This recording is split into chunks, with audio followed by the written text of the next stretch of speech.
సూర్యుడు ధనురాశిలో ప్రవేశించడం వల్ల మనకి ధనుర్మాసం అనేది వస్తుంది. ఆధ్యాత్మిక సాధనలో ధనుర్మాసం యొక్క ప్రత్యేకత ఏంటి? ఈ ధనుర్మాసం అయిపోయిన తర్వాత దేవతలందరూ నిదుర లేస్తారు. దీన్ని దక్షిణాయనము అని పిలుస్తాం.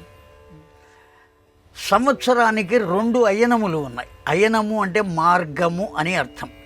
ఈ మార్గం అనేది దేన్ని అనుసరించి మనకు చెబుతున్నారు అంటే సూర్య భగవానుని అనుసరించి చెబుతున్నారు. సూర్యుడు తూర్పున ఉదయించి పడమటిన అస్తమిస్తాడు అని మనకు చెబుతున్నారు. వాస్తవానికి వేదములు కానీ శాస్త్రము కానీ మనం అనుకునే సైన్స్ కానీ ఈ 2 కూడా ఏం చెప్పినాయి అంటే భూమి తిరుగుతోంది కానీ సూర్యుడు తిరగటం లేదు. వేదాలు కూడా అదే మాట చెప్పినాయి. సూర్యుడు నిశ్చలంగా ఉంటాడు, భూమి మాత్రమే తన చుట్టూ తాను తిరుగుతూ సూర్యుని చుట్టూ తిరుగుచున్నది.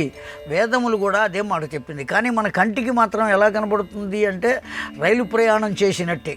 రైల్లో మనం ప్రయాణం చేస్తుంటే ఆ కిటికీ ప్రక్కనే కూర్చున్నటువంటి వాళ్లకు ఆ ప్రక్కన ఉన్నటువంటి చెట్లన్నీ వెనుకకు ప్రయాణం చేస్తున్నట్టుగా కనబడుతుంది, మనం ఉన్నట్టుగా కనపడుతుంది కదా.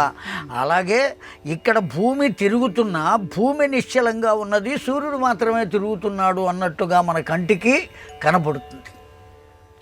ఆ తిరుగుతున్నటువంటి వాడు మనకు ఎక్కడ ఉదయిస్తున్నట్టుగా కనపడుతున్నాడు? తూర్పును ఉదయిస్తున్నట్టుగా కనపడుతున్నాడు, పడమటిన అస్తమిస్తున్నట్టుగా కనపడుతున్నాడు. అయితే తూర్పు నుంచి పడమటికి చేసే ప్రయాణంలో సూర్యభగవానుడు సంవత్సరంలో 6 నెలలు దక్షిణము వైపు నుంచి పడమటికి చేరుకుంటాడు. మిగిలిన 6 నెలలు ఉత్తరం వైపు నుంచి పడమటికి చేరుకుంటాడు. ఉత్తరం వైపు నుంచి పడమటికి చేరుకునేటువంటి 6 నెలల కాలమును ఉత్తరాయణము అని అంటాం. దక్షిణం వైపు నుంచి పడమటికి చేరుకునేటువంటి 6 నెలల కాలము దక్షిణాయనము అని అంటాం. ఈ దక్షిణాయనము అయినటువంటి 6 నెలల కాలము దేవతలు విశ్రాంతి తీసుకునేటువంటి సమయం. ఏమండి 6 నెలలు పడుకుంటారా అనేటువంటి ప్రశ్న రావచ్చు. మనకు సంవత్సర కాలం అయితే దేవతలకు 1 రోజు కనుక 6 నెలల కాలము దేవతలకు 1 రాత్రి మాత్రమే. వాళ్ళ కాలమానం వేరు, మన కాలమానం వేరు. బ్రహ్మగారి కాలమానం ఇంకా వేరు, చాలా గొప్పగా ఉంటుంది అది. కనుక ఈ దేవతల కాలమానం ప్రకారం వాళ్ళంతా నిద్రిస్తారు. దేవతలంతా ఈ దక్షిణాయనంలో చేసేటువంటి యజ్ఞయాగాది క్రతువులు కానీ ఆ క్రతువుల వల్ల వెళ్ళేటువంటి హవిస్సులు కానీ ఇవన్నీ వాళ్లకు చెందవు. ఇంట్లో ఉన్నవాళ్ళు లేకపోతే లెటర్స్ ఎట్లయితే బయట బాక్సులోనే ఉండిపోతాయో మనం ఇచ్చేటువంటి హవిర్భాగాలన్నీ కూడా దేవతల వద్దకు దక్షిణాయనములో వెళ్ళవు. ఎప్పుడు పెడతాయి అంటే ఉత్తరాయణంలో పెడతాయి. వాళ్ళు నిదుర లేచిన తర్వాత ఆ ఉత్తరాయణంలో వాళ్ళు లేచి తీరాలి కనుక అందుకనే ఉత్తర ద్వార దర్శనము అని ఉన్నది.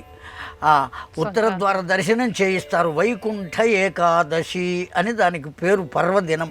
చాలా దివ్యంగా లోకంలో ఉండేవారందరూ ఆనాడు భగవంతుణ్ణి ఆ ఉత్తర ద్వారంలో చూడాలి అనేటువంటి జిజ్ఞాసతో అక్కడికి చేరుతూ ఉంటారు, దర్శిస్తారు. అలా దర్శించినటువంటి వాళ్ళు మరణించిన తరువాత డైరెక్ట్గా వైకుంఠానికి వెళతారు. మధ్యలో ఏ యమలోకానికో ఎక్కడికో వెళ్ళవలసినటువంటి ఆవశ్యకత లేదు అని పెద్దలు చెప్పినటువంటి మాట. ఆ కారణం చేత అయితే వాళ్ళు నిదుర లేవాలి అంటే సామాన్యమైనటువంటి రాజులకే వందిమాగధులు అనబడేటువంటి వాళ్ళు వచ్చి రాజమార్తాండ, రాజకేయూర అనేక రకాల బిరుదులతో జయీభవ విజయీభవ అని వాళ్ళని లేపటం కోసం పరాకులు అని చెబుతూ ఉంటారు. మరి దేవతలను లేపాలి అంటే 1 నెల రోజుల పాటు ముందుగా ఆ దేవతలను నిదుర లేపేటువంటి కార్యక్రమమే ధనుర్మాసము. ఆ ధనుర్మాసంలో లోకంలో ఉన్నటువంటి వాళ్ళంతా కూడా ఇదిగో ఇప్పటి నుంచి ఆ ముక్కోటి ఏకాదశి దాకా మొత్తం అంతా ధనుర్మాసంగా చేసుకుని ఆ దేవతలందరినీ నిదురలేపి సాక్షాత్తు నారాయణుణ్ణి నిదురలేపి అలా తరించినటువంటి వాళ్ళు ఎంతోమంది ఉన్నారు.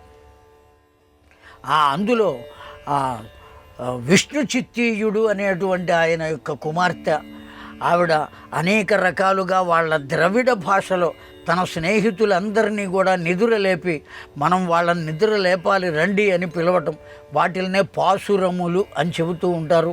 అనేక మంది ఈ నెల రోజులు కూడా ధనుర్మాసం అంతా కూడా ఆ పాసురాలు ప్రార్థన చేస్తూ ఉంటారు. ఆ పాసురములు అంటే అర్థం భగవంతుని నిదుర లేపేటువంటి పలుకులు, వాక్యములు అని అర్థం. అందువల్ల ఆ ధనుర్మాసాన్ని ఖచ్చితంగా మనం చేయాలి. రెండో విషయం ఏమంటే చిన్నపిల్లలకు చాలా ఆనందకరమైనటువంటిది. ఎందుకంటే పొద్దున్నే పులిహోర, శనగలు ఇటువంటివన్నీ ఆ దేవాలయాల్లో ఇస్తూ ఉంటారు. కనుక ఆ చిన్నపిల్లలు దానివల్ల ఓ మంచి అలవాటు అవుతుంది. పొద్దున్నే ప్రసాదం కోసమైనా వాడు స్నానం చేసి దేవాలయానికి వెడతాడు. మిగిలిన రోజుల్లో 9 గంటలకు లేచిన.